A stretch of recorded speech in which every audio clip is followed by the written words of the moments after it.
주의 전에 올라오신 여러분을 주님의 이름으로 환영하고 축복을 드립니다. 우리는 이 땅의 삶을 살면서 근심하며 살아갑니다. 근심이 없는 사람을 찾으라 한 사람도 찾을 수 없습니다. 사람에게는 무엇을 먹을까, 무엇을 입을까, 무엇을 마실까 하는 가장 기본적인 생계에 대한 염려가 있습니다. 그리고 다른 사람들이 나를 어떻게 평가할까, 나를 과연 받아들이기나 할까, 나를 인정하기나 할까 라는 인간관계에 염려가 있습니다. 지금 내가 하고 있는 이 사업 잘 될 것인가, 과연 실패한다면 어떻게 할 것인가 하는 염려가 있고, 내가 맡은 이 일을 과연 잘할 수 있을까 하는 자기 불안의 염려가 있습니다. 그리고 내가 언제 어디서 어떻게 죽을지도 모른다라는 이 죽음에 대한 염려 또한 우리 가운데 있습니다. 인간 하루를 사는 동안에도 수없이 크고 작은 일을 만나면서 시시때때로 근심과 걱정 속에서 살아가는 존재입니다. 예수님께서도 이 사실을 잘 알고 있었습니다. 그래서 예수님께서는 이 근심의 문제를 놓고 여러 번 너희들이 어떻게 하면 이 근심을 이겨낼 수 있을 것인가를 우리에게 말씀해 주셨습니다. 오늘 본문의 말씀은 예수님께서 제자들과 무리들에게 들려주신 산상보훈의 말씀의 일부분입니다. 이 말씀을 듣고 있는 제자들과 무리들은 당시의 삶을 살아가는데 매우 가난한 사람들이었고 절대적인 빈곤 속에서 살아가는 존재들이었습니다. 이러한 가난한 무리들에게 예수님은 말씀하십니다. 무엇을 마실까, 무엇을 입을까, 무엇을 먹을까 염려하지 마라. 여러분, 예수님께서 그들의 형편을 모르시기 때문에 이런 말씀을 하신 것입니까? 아닙니다. 주님은 너무나도 잘 알고 계셨습니다. 그럼에도 불구하고 주님께서는 천연스럽게 걱정하지 말라라고 말씀하고 계십니다. 이렇게 말씀하신 그 이유가 무엇일까? 주님께서는 지금 말씀을 듣는 제자들과 무리들이 자신이 어떤 존재인가를 깨닫는다면, 자신의 신분이 누구인가를 바로 안다면 결코 염려하지 않을 것이다 라고 말씀하고 계십니다.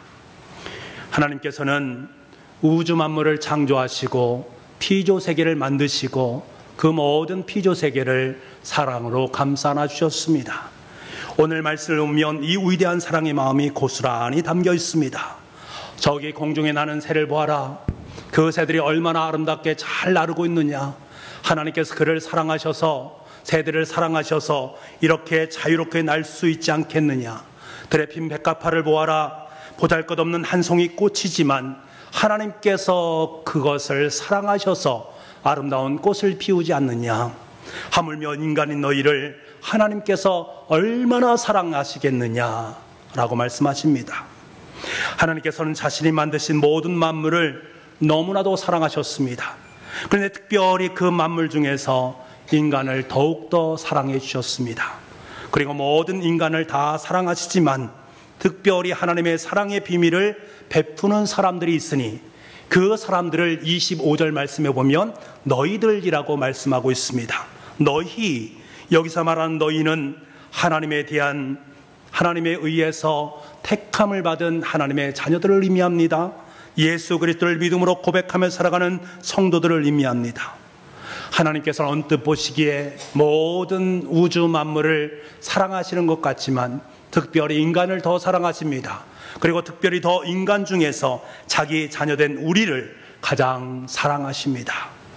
갈라디아서 4장 6절 말씀을 보게 되면 너희가 아들이므로 하나님이 그 아들의 영을 우리 마음 가운데 보내사 아빠, 아버지라 부르게 하셨느니라 라고 말씀하십니다.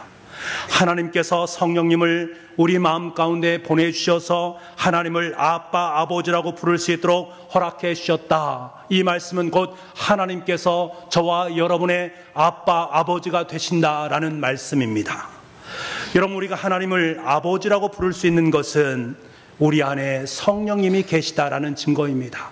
성령님께서 내 안에 내주하심으로 말미암아 그 성령님을 통해서 하나님께서 우리 아버지가 되신다라는 사실을 고백할 수 있도록 만드셨다라는 사실입니다. 성령님께서 우리로 하여금 하나님을 아버지라 부르게 하시고 우리가 하나님의 자녀가 되었다라는 사실을 확 입증해 주신다라는 사실입니다. 우리가 성경을 보게 되면 우리가 하나님의 자녀가 되었다, 이것이 얼마나 큰 권세인가를 말씀해 주고 있습니다. 요한복음 1장 12절 말씀에 보면 영접하는 자 곧 그 이름을 믿는 자들에게는 하나님의 자녀가 되는 권세를 주셨으니, 하나님의 자녀가 되는 권세를 우리에게 허락해 주셨습니다. 여러분, 자신을 섬기는 신을 아버지라고 말하는 종교 있습니까? 저 이슬람교들을 보면 알라 신을 아버지라고 부릅니까? 저 불교인들을 보면 부처를 아버지라고 부릅니까? 여러분 보십시오. 세상 속에 많은 신들을 섬기는 사람들이 있지만 그 신을 아버지라고 부르는 사람들은 아무도 없습니다. 오직 예수님을 믿는 우리만 하나님을 아버지로 부르고 있습니다. 성령님께서 그렇게 부르시라고 말씀해 주셨기 때문에 그렇습니다. 이것이 바로 권세입니다. 여러분, 하나님을 아버지라고 부르는 것은 엄청난 권세인 줄 믿습니다. 이 엄청난 권세를 저와 여러분의 마음속에 품고 살아가는 존재가 바로 하나님의 자녀된 저와 여러분입니다.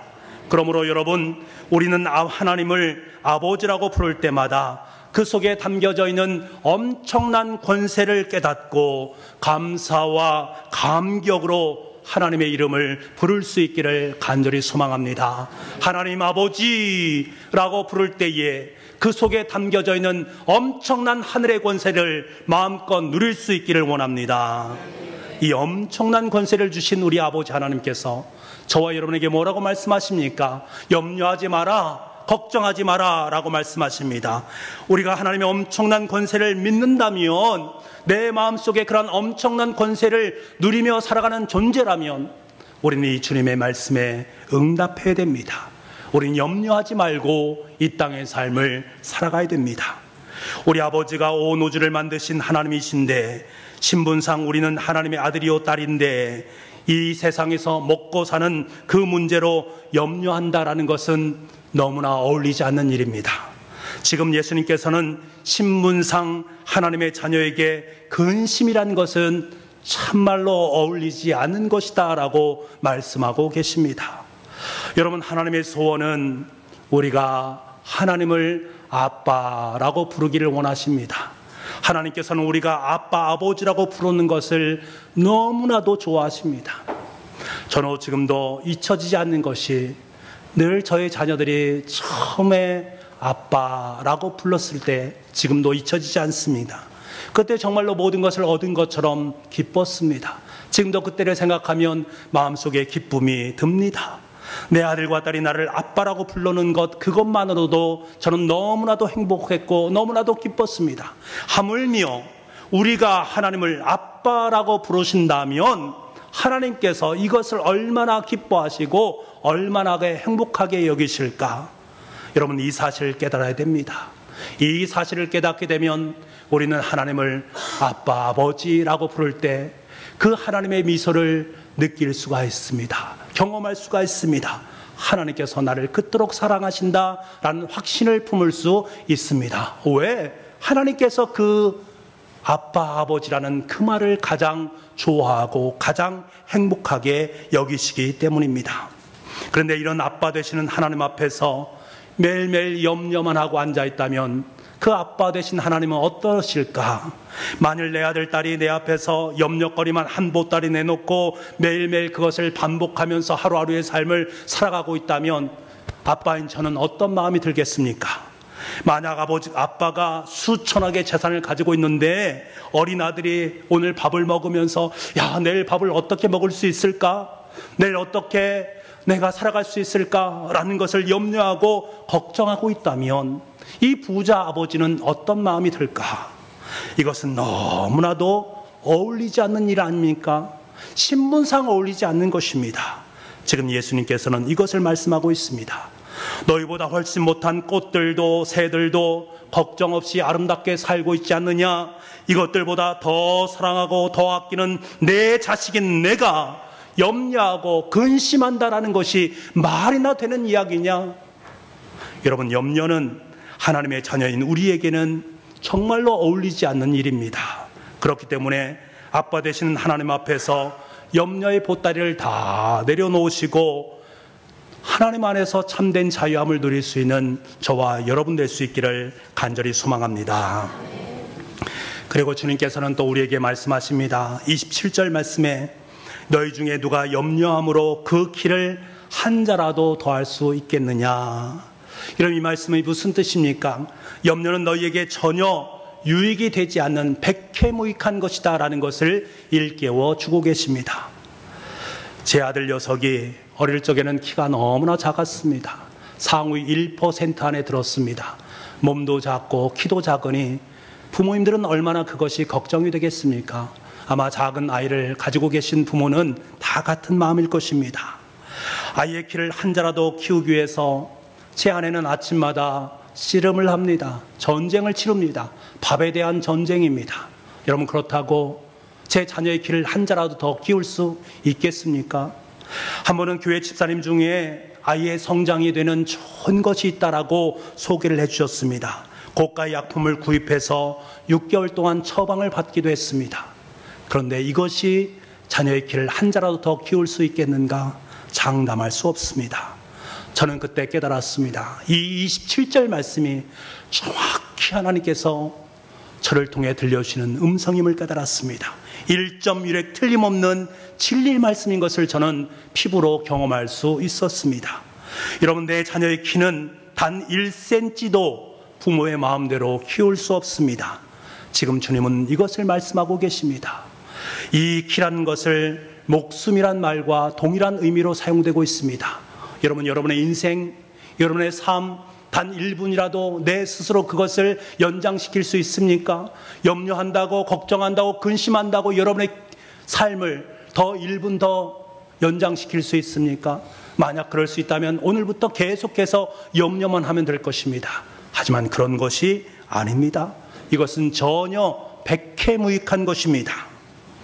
사랑하는 여러분, 주님께서 지금 이것을 우리에게 말씀하고 계십니다. 너희가 근심한다고 키를 한 자라나 더할 수 있겠느냐? 생명을 1분 더 연장시킬 수 있겠느냐? 내가 하나님의 자녀라면 근심하지 말아야 된다. 먹는 문제, 마시는 문제 염려하지 말아야 된다. 당장 너희 삶 속에 어려움이 있다라고 염려하지 말길 바란다 라고 말씀하시는 당부의 말씀을 우리는 들을 수 있어야 됩니다. 그러시면서 이렇게 염려하는 것을 32절 말씀에 보면 이 염려는 이방인들이 구하는 것이다 라고 말씀해 주십니다. 여기서 이방인이라고 말하는 사람들은 어떤 사람들입니까? 하나님을 믿지 않은 사람들입니다. 하나님을 아빠, 아버지라고 부를 수조차 없는 사람들을 의미하는 말입니다. 이러한 염려와 걱정은 하나님을 아빠, 아버지라고 믿지 않는 이방인들이나 하는 것이다. 하나님은 너희에게 있어야 될 것을 전부 내어주시는 분이다. 여러분, 그렇습니다. 하나님 자녀이면서 근심하고 염려하는 것은 하나님의 뜻을 전혀 모르고 도리어 하나님을 모욕하는 행위와 같은 것입니다. 하나님께서는 우리에게 때가 되면 먹을 것이 필요하다라는 것, 옷이 없으면 옷이 필요하다라는 것, 수중에 돈이 없으면 돈이 필요하다라는 것을 모르시겠습니까? 잘 알고 계십니다. 모든 것을 알고 계시다라는 것은 내가 책임지겠다라는 말씀입니다. 내가 너희를 책임질 테니 걱정하지 마라. 내가 너를 책임질 테니 너의 가정을 책임질 테니 염려하지 마라 라고 말씀하시는 것입니다.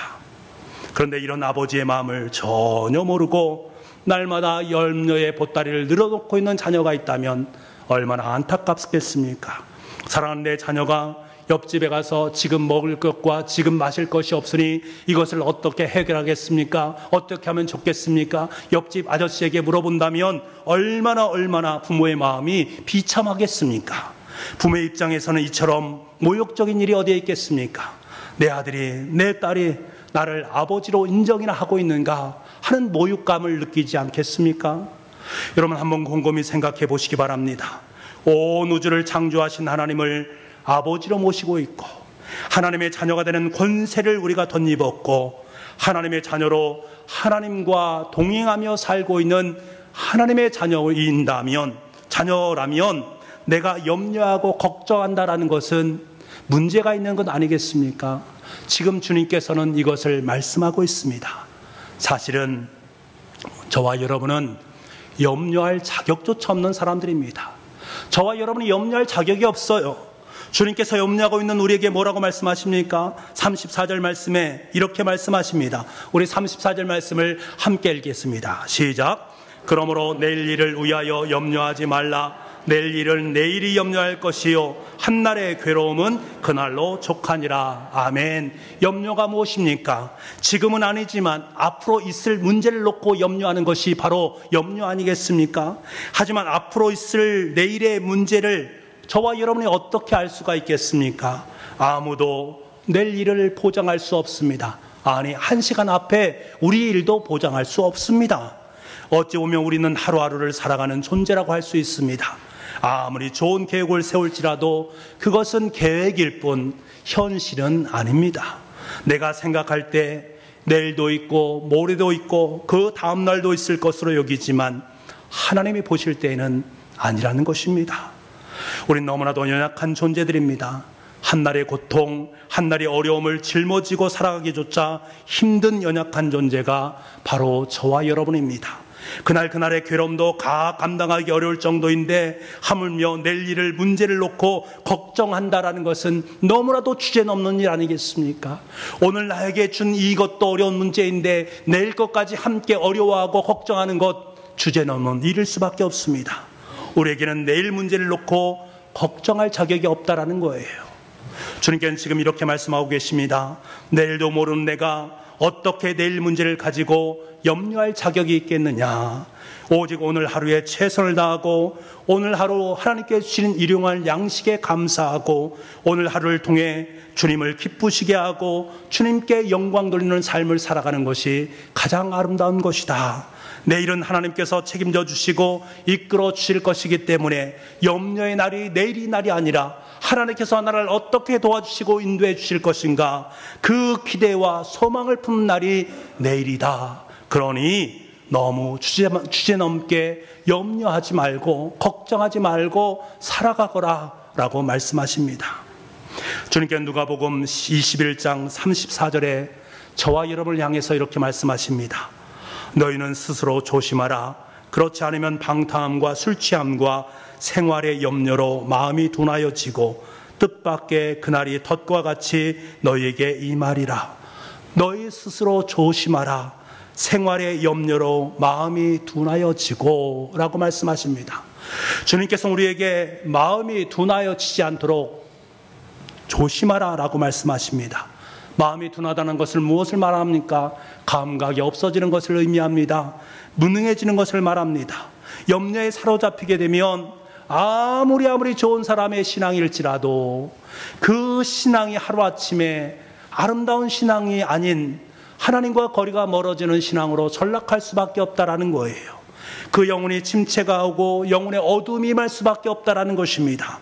그래서 이방 사람들처럼 또다시 먹을 것과 입을 것을 염려하고 걱정하고 살아가는 존재로 전락한다라는 사실입니다. 그래서 주님께서는 염려 앞에서 삼가 조심하고 또 조심해라. 너의 생활 속에서 그 염려가 엄습하지 못하도록 조심하라 라고 당부하고 계십니다. 여러분이 이 주님의 당부 앞에 스스로 조심하시고 염려하지 않으면서 주님과 함께 주님의 길을 넉넉히 걸어갈 수 있는 저와 여러분 될 수 있기를 간절히 소망합니다. 아멘. 여러분, 아멘이라고 우리가 크게 외쳤습니다만 아마 마음속으로 여러분 중에 분명 이런 분도 계실 것입니다. 그런데 주님, 그렇게 말씀하신 거 옳습니다. 당신의 말씀 틀린 것 하나도 없습니다. 그래도 여전히 염려가 되는데 어떻게 합니까? 염려를 없애는 것, 염려를 하지 않는 것, 쉽지 않은 것 어떻게 합니까? 지금도 염려가 됩니다 라고 생각하는 분 분명히 계십니다. 주님께서 내 짐을 주님께 맡기라고 말씀하셨는데 이제 근심 걱정 다 내려놓고 주님께 모든 건 내어 맡기자, 이제 걱정하지 말자, 염려하지 말자, 근심하지 말자 라고 마음속으로 작정하고 또 작정했습니다만 얼마만큼 시간이 지나가면 또다시 근심 걱정 가운데 놓여있는 우리의 모습을 만나지 않습니까? 그래 또 다짐합니다. 하나님 용서해 주십시오. 다시 근심하지 않겠습니다. 다시 염려하지 않겠습니다. 다짐하고 결단합니다만 또다시 시간이 지나가면 다시금 반복되는 걱정과 근심, 그리고 또다시 다짐을 합니다. 여러분, 이런 적이 한두 번 아닙니까? 이런 일이 여러 번 있지 않습니까? 저 여러분이 그렇게 하면서 지금까지 살아왔지 않습니까? 사실 그게 잘 안 됩니다. 그렇다면 어떻게 하면 염려의 덫을 피할 수 있을까? 어떻게 하는 것이 염려 대신 감사하는 삶을 살 수 있을까? 어떻게 하면 염려 대신 평안한 마음을 품고 하루하루의 삶을 살아갈 수 있을까? 그 해답을 오늘 30절 말씀을 우리에 통해서 우리에게 너무나도 정확하게 말씀해 주고 있습니다. 우리 30절 말씀을 함께 큰 소리로 함께 읽어보겠습니다. 30절입니다. 시작. 오늘 있다가 내일 아궁이에 던져지는 들풀도 하나님이 이렇게 입히시거든 하물며 너일까 보냐 믿음이 작은 자들아. 아멘. 하물며 너일까 보냐 믿음이 작은 자들아. 믿음이 작으면 염려가 엄습한다라는 거예요. 이를 뒤집어 말하면 염려를 피하고 염려에서 벗어나서 자유를 누릴 수 있는 사람은 큰 믿음을 가진 사람이다라는 것입니다. 큰 믿음을 가지면 염려에서 자유함을 누릴 수 있다라는 사실입니다. 그렇다면 어떻게 하면 우리가 큰 믿음을 소유할 수 있는가? 여러분, 어떻게 하면 큰 믿음을 가질 수 있겠습니까? 먼저는 하나님을 철저히 신뢰하는 믿음이 있어야 됩니다. 하나님을 철저히 신뢰하고 또 신뢰하는 믿음이 우리 가운데 있을 때 그 믿음이 큰 믿음이 될 수 있습니다. 하나님을 신뢰하는 마음이라는 것은 무엇을 의미합니까? 하나님과의 친밀한 관계 속에서 생겨나는 것이 바로 하나님을 신뢰하는 믿음입니다. 내가 하나님과 얼마나 친하냐, 얼마나 가까우냐에 따라서 그 사람 믿음이 큰가 작은가를 알 수가 있습니다. 여러분, 하나님과 가까우십니까? 하나님과 친하십니까? 흠없이 하나님과 함께 동행하면서 하루하루의 삶을 살고 있습니까? 하나님과 아름다운 삶을 살아 누리고 계십니까? 그런 분은 하나님과 친밀한 관계를 맺는 분이십니다. 이 친밀한 교제가 깊어지면 깊어질수록 우리는 하나님을 더 믿게 되고 하나님을 더 신뢰하게 되고 더 하나님을 의지하게 되어 있습니다. 이런 성도는 자연히 큰 믿음을 소유하게 되는 것입니다. 여러분, 생각해 보십시오. 우리가 자녀와 친밀한 관계를 무엇으로 느낄 수 있겠습니까? 자녀와 늘상 함께하면서 서로 자신의 것들을 이야기를 하면서 하루에 있었던 모든 학교에서의 생활을 조잘조잘 부모에게 이야기하는 자녀, 그 부모의 관계가 친밀한 관계 속에 놓여 있는 것 아니겠습니까? 집에 오면 아빠를 바라보지 아니하고 문을 쾅 열고 방 안으로 들어가 버립니다. 엄마하고 말 한마디 하지 않고 방으로 돌아가 버립니다. 그 자녀와 부모 사이의 관계가 친밀한 관계 속에 놓여 있다라고 말할 수 있을까? 그렇지 않습니다. 여러분, 성령님은 하나님을 아빠, 아버지라고 부르도록 만들어 주셨습니다. 이때 아빠라는 이 아람어, 이 말을 음역을 하면 어린 자녀들이 아버지를 부르는 가장 친밀할 때 쓰는 표현이 바로 이 아빠라는 단어입니다. 이 말은 하나님과의 친밀한 관계 속에 있는 자녀만이 하나님을 아빠, 아버지라고 부를 수 있다는 거예요. 친밀한 관계 속에 놓이지 않으면 않을수록 하나님은 아빠, 아버지라고 부르기가 너무나 힘들다라는 것입니다. 여러분, 우리가 하나님께서 우리를 자녀 삼으실 때 굉장히 가까운 사이로 남기를 원하십니다. 너와 내 사이가 정말로 가까워지기를 원한다. 그래서 아빠, 아버지라고 부르기를 원하십니다. 그것을 가장 행복하게 여기십니다. 그래서 하나님께서 저와 여러분에게 아빠, 아버지를 부를 수 있도록 성령님을 통해서 권세를 주시고 영광을 허락해 주신 것입니다. 그 권세가 내 마음속에 가득 차 있는 그 사람은 하나님을 아빠, 아버지라고 부를 수 있는 거예요. 아무나 아빠, 아버지라고 부를 수 있는 것이 아닙니다.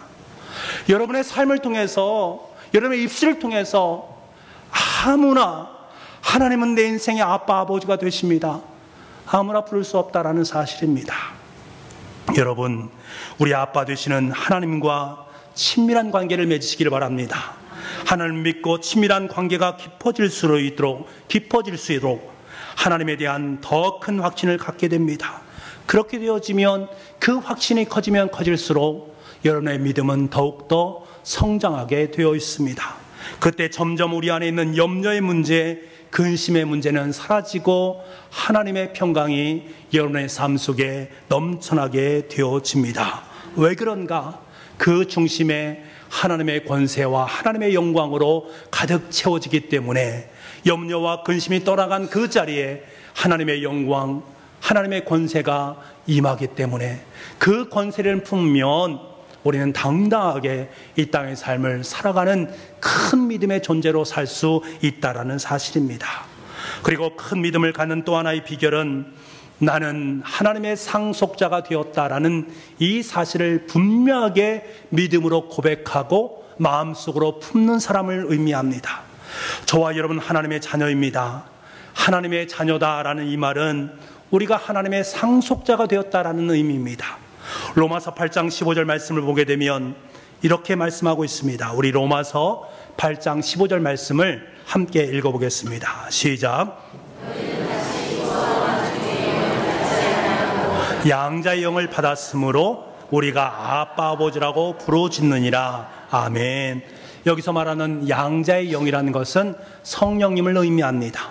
성령님께서 저와 여러분에게 너희는 하나님의 양자가 되었다, 너는 하나님의 양자가 되어서 하나님의 상속자가 되었다라는 사실을 선포해 주신다라는 사실입니다. 하나님 그렇게 우리에게 선언을 해주십니다. 그래서 우리는 담대하게 하나님을 아빠 아버지라고 부르게 됩니다. 아빠 아버지라고 부르는 그 자녀의 모든 것들 속에는 하나님의 상속에 대한 것들이 담겨져 있어요. 여러분 하나님의 상속자는 엄청난 신분을 의미합니다. 엄청난 부자입니다. 사실 우리는 하나님의 모든 것을 소유한 하나님의 자녀인 줄 믿습니다. 하나님의 모든 것을 소유한 권세를 누리고 살아가는 존재다라는 거예요. 여러분 기억하십시오. 저와 여러분의 이 두 손에 하나님의 크레디트 카드가 들려있다라는 거예요. 그 카드를 긁기만 하면 됩니다. 하나님의 권세 카드, 하나님의 능력의 카드가 저와 여러분의 삶 속에 놓여있다라는 사실입니다. 하늘 천국의 큰 은혜가 우리의 삶 속에 있다라는 사실입니다. 그것을 긁어서 누릴 수 있는 은혜가 우리 가운데 있어야 됩니다. 아무나 그것을 긁을 수 있는가? 아니에요. 세상 사람들은 그것을 긁을 수 없습니다. 하나님이 내 인생의 신용카드 절대로 생각조차 하지 못합니다.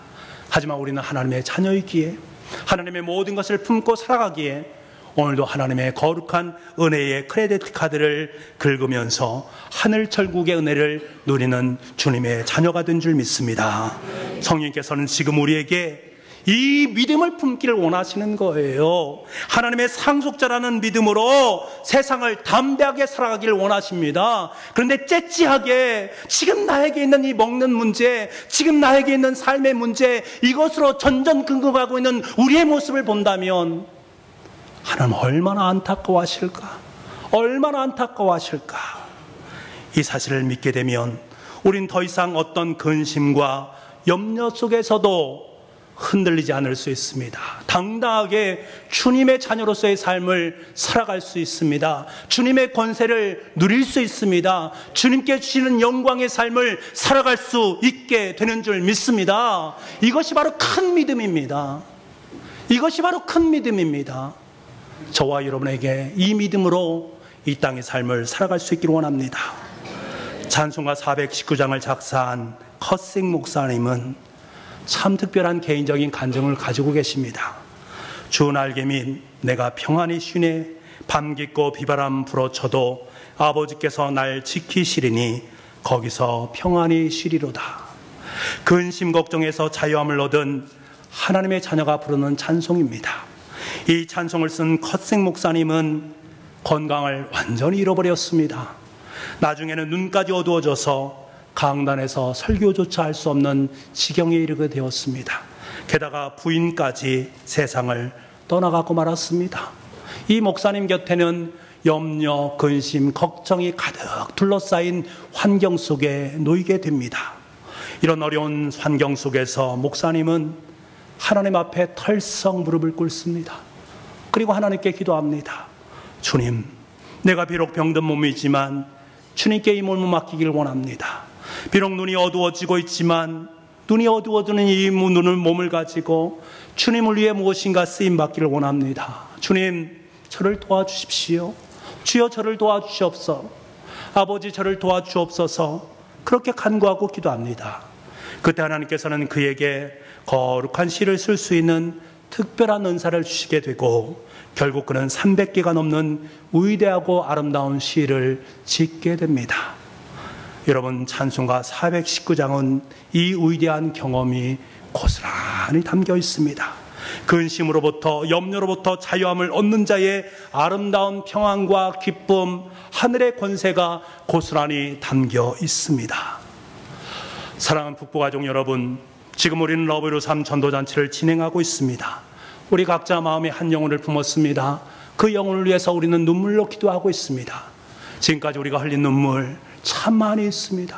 하나님은 그 모든 눈물을 고스란히 기억하실 줄 믿습니다. 그런데 여러분, 왜 우리가 이렇게 수고하는 것입니까? 왜 이렇게 눈물을 흘리는 것입니까?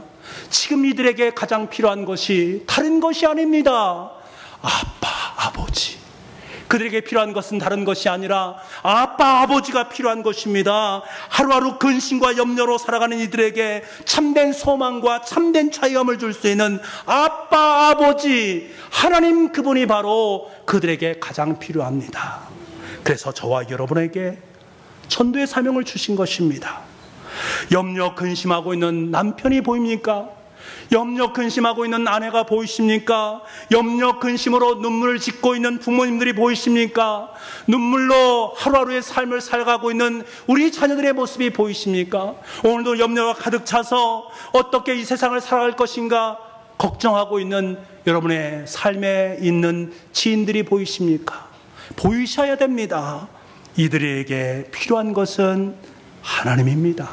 아빠, 아버지 되시는 하나님입니다. 그들에게 돈이 필요한 것이 아닙니다. 그들에게 물질이 필요한 것이 아닙니다. 그들에게 더 많은 높은 권자가 필요한 것이 아닙니다. 그들에게 가장 필요한 것은 바로 예수 그리스도, 살아서 역사하시는 하나님 아버지가 가장 필요합니다. 여러분, 전도에 대한 염려가 있습니까? 그렇게 완고한 그 사람이 어떻게 하나님을 믿어? 걱정이 되십니까? 교회 나올 수 없어? 걱정이 되십니까? 염려가 되십니까? 다른 사람 몰라도 그 사람은 절대 교회 나올 수 없어. 그렇게 내 마음속에 작정한 그 사람이 있습니까? 큰 믿음을 가지시기 바랍니다. 아빠, 아버지 되시는 하나님의 이름을 부르시기 바랍니다. 그분께 도움을 구할 수 있는 여러분 될 수 있기를 원합니다. 여러분이 계획한 것보다 더 크고 위대하게, 정말 상상하지 못했던 크고 은밀한 일을 저와 여러분의 삶의 자리 속에 더하여 주실 줄 믿습니다. 하나님이 나를 그렇게 만들어주지 않았습니까? 하나님께서 나를 아빠, 아버지라고 그렇게 불러주지 않습니까? 그 누군가의 눈물의 기도가 바로 나 아닙니까? 이 시간 큰 믿음으로 여러분 당당하게 고백할 수 있기를 원합니다. 이 시간에 저를 따라서 함께 고백하기를 원합니다. 하나님은 나의 아버지가 되십니다. 하나님은 나의 아버지십니다. 나는 주님의 자녀입니다. 나는 주님의 자녀입니다. 이 큰 믿음으로 살아갈 수 있는 저와 여러분 될 수 있기를 원합니다. 기도하겠습니다. 하나님 아버지, 하나님은 나의 아버지가 되십니다. 나는 주님의 자녀입니다. 이 큰 믿음을 가지고 이 땅을 승리하며 살아갈 수 있는 우리 모두가 될 수 있도록 주님 역사하여 주옵소서. 모든 말씀을 예수님의 이름으로 기도하옵나이다. 아멘.